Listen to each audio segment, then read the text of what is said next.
Ishirahamwe World Vision ribicishije ku burongozi bwa komine Gitega ryararonkeje kuri wa 12 ruheshi 2025 ibikoresho bifasha mu burimyi n'imbuto z'imboga imitumba 21 mu ntumbero yo kwitegurira irima ryo muci no kugwiza umwimbu. Hambavu y'iyo mitumba 22 hari koperative y'abakenyezi y'abasangwa butaka hamwe n'iyindi irimira mu kiyaya ca Mutwenzi zizoronswa iyo ngabire. Umutumba wose ukaba waronkejwe isuka 17, ipawa 17, arozware 7 hamwe n'imboga z'intore, ibitunguru n'ishu bazobiba ku mitumba itandukanye ku buryo umwenegihugu wese azobikenera azobihabwa akaja kubitera iwe. Ujaje uburimyi muri komine Gitega yasavye abaronkejwe izo mbuto n'ibikoresho guhimiriza abandi benegihugu kuja ukivi mu gukoresha ivyo bahawe ico vyagenewe uko atari ivy'amagaburanyama kandi atari ivy'umuntu ku giti ciwe, ariko ngo ni ibikoresho rusangi bategerezwa gukoresha bose kuko iterambere riryoha risangiwe. Mustanteri wa komine Gitega Jacques Nduwimana nawe arakenguruka cane ukuntu iryo shirahamwe World Vision ridahengeshanya gushigikira mu bikorwa vy'iterambere bitandukanye n'ivyo kugwiza umwimbu. Aha twovuga nko mu gisata c'imibano, uburimyi n'ubworozi n'indero, kandi bisunze imigambi yashizwe imbere na komine Gitega. Jacques Nduwimana yasavye abo bahawe ivyo bikoresho kurima muci bifashishije ivyo bikoresho bahawe. Yaranagabishije abazohirahira bakagurisha ivyo bikoresho kuko bafashwe bazohanwa. Rero tubasabe vy'ukuri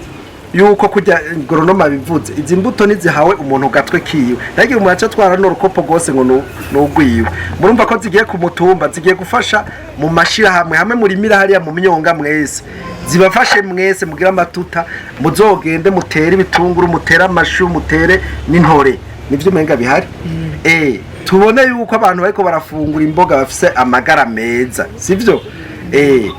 Amasuka turayakeneye kugira tugume tugwiza umwimbu ducena ya mikobeko. Ibipawa twasavye yuko byo dusaba yuko byo boca bija ku ngoro y'umutumba sivyo turazi ko bikarirwa no kuzimira rwarize birasokoroka bigiye guca ya mikobeko bigiye gukora bya bikorwa rusange byo gusibura amabarabara.